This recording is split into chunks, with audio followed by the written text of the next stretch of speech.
Namaste YouTube family, thoughts with cooking ह्या चॅनलमध्ये तुमचं मनापासून स्वागत आहे। आज मी बनवत आहे गुलाबजामुन, काळे गुलाबजामुन। त्याच्यासाठी मी ना गुलाबजामुनची पावडर यूज करणार आहे ना काहीच नाही। चला तर मी आता रेसिपीला सुरुवात करते। इकडे मी अर्धा लिटर दूध घेतलेलं आहे। अर्धा लिटर दूध मी गॅसवरती चांगलं असं अर्धा ते पाऊण तास आटून घेते, कारण गुलाबजामुनसाठी आपल्याला मावा लागतो आणि तो मावा हरियाली मावा असं त्याला म्हणतात। ह्याच्यामध्ये मी साखर वगैरे काही नाही टाकत आहे, असंच मी हे चांगलं आटून घेते एक अर्धा तास मस्त मंद आचेवरती। जेव्हापर्यंत आटत नाही तेव्हापर्यंत तुम्ही म्हणजे शक्यतो ह्याच्यामध्ये सारखंच चम्मच फिरवत राहा। बघू शकता आता इथे माझा मावा रेडी होत आहे आणि हे खायला खूपच छान लागतं।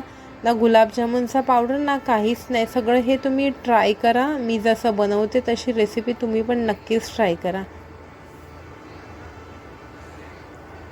आता इथे माझा मावा बनवून रेडी होत आहे।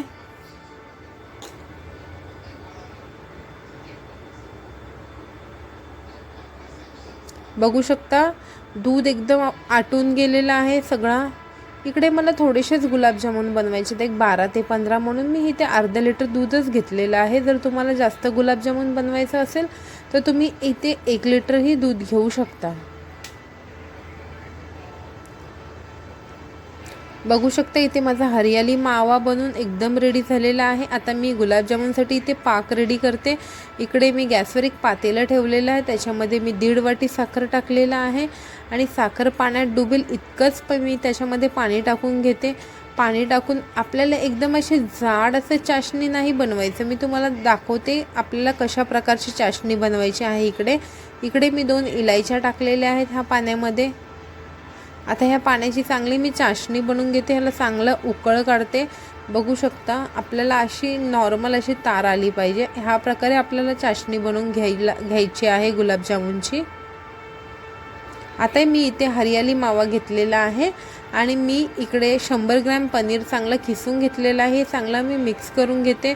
मी ह्याच्यामध्ये 2 चमचा मैदा पण टाकलेला आहे आणि अर्धा चमचा बेकिंग पावडर पण टाकलेला आहे, ते माझ्याकडनं स्किप झालेलं आहे।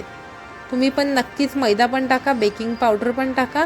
जर तुम्ही मैद्याचा वापर नाही केला तर हे आपले तळताना गुलाबजामुन असं तुटतात, फुटतात म्हणजे तळताना, म्हणून तुम्ही शक्यतो 1 ते 2 चम्मच मैद्याचा वापर नक्कीच करा। बघू शकता माझा इथे गुलाबजामुनचा डो रेडी झालेला आहे। आता मी ह्याचे गोळे तयार करायला सुरुवात करते। तुम्हाला जेवढं म्हणजे गुलाबजामुन मोठा पाहिजे तर मोठे गोळे करा, छोटा पाहिजे तर छोटे गोळे करा। इथे मी मीडियम आकाराचे गोळे करते।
अशा प्रकारे माझे इकडे सगळे गोळे बनवून रेडी झालेले आहेत। इथे गॅसवरती मी एक कढई ठेवलेली आहे, त्याच्यामध्ये मी तेल तापत ठेवलेलं आहे।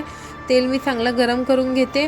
गरम करून झाल्यानंतर तेल मी गॅस फ्लेम असं मंद करून घेते आणि हे मंद आचेवरतीच मी सगळे गुलाबजामुन तळून घेते। तुम्ही बघू शकता मी एकदम हळूहळू एक एक करून सगळे गुलाबजामुन तेलामध्ये सोडून घेते।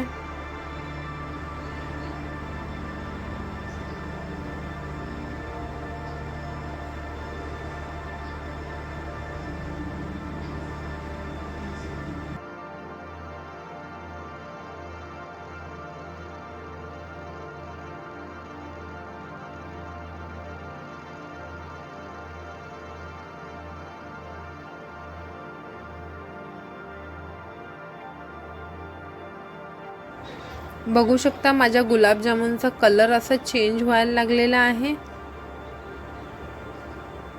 हे मी काळे गुलाबजामुन बनवते म्हणून मी हे मंद आचेवरतीच करते। सगळी ही प्रोसेस तुम्ही पण मंद आचेवरतीच करा, कारण गुलाबजामुन कसं होईल पूर्ण जळून जाणार जर आपण फास्ट गॅसवरती केल्यावरती। म्हणून फ्लेम मीडियम राहिलं की फक्त वरतून असा काळा कलर नाही, आतून एकदम छानच राहतील आपले गुलाबजामुन, ना जळणार नाही ना काहीच नाही।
आता इकडे माझे गुलाबजामुन मस्त असे ब्लॅक असे खरपूस असे तळून झालेले आहेत। तुम्ही बघू शकता कलर किती मस्त असा चेंज झालेला आहे। आता हे सगळे गुलाबजामुन मी पाकेट टाकते। पाक आपलं जास्त थंड नाही झालं पाहिजे, पाक आपलं गरमच आहे। आता गुलाबजामुन सगळे पाकात टाकते। पाकात टाकून 2 तास मी ह्याला मुरण्यासाठी ठेवते। बघू शकता इकडे आपले गुलाबजामुन खाण्यासाठी एकदम रेडी झालेले आहेत, एकदम स्पॉन्जी आणि एकदम टेस्टी हलवाईसारखे। तुम्ही पण ही रेसिपी नक्कीच ट्राय करा। तुम्हाला जर हा माझा व्हिडिओ आवडला असेल तर तुम्ही माझ्या चॅनलवर नवीन असाल तर माझ्या चॅनलला सबस्क्राईब करा, माझ्या जास्तीत जास्त शेअर करा, लाईक करा आणि मला सपोर्ट करा। धन्यवाद, थँक्यू।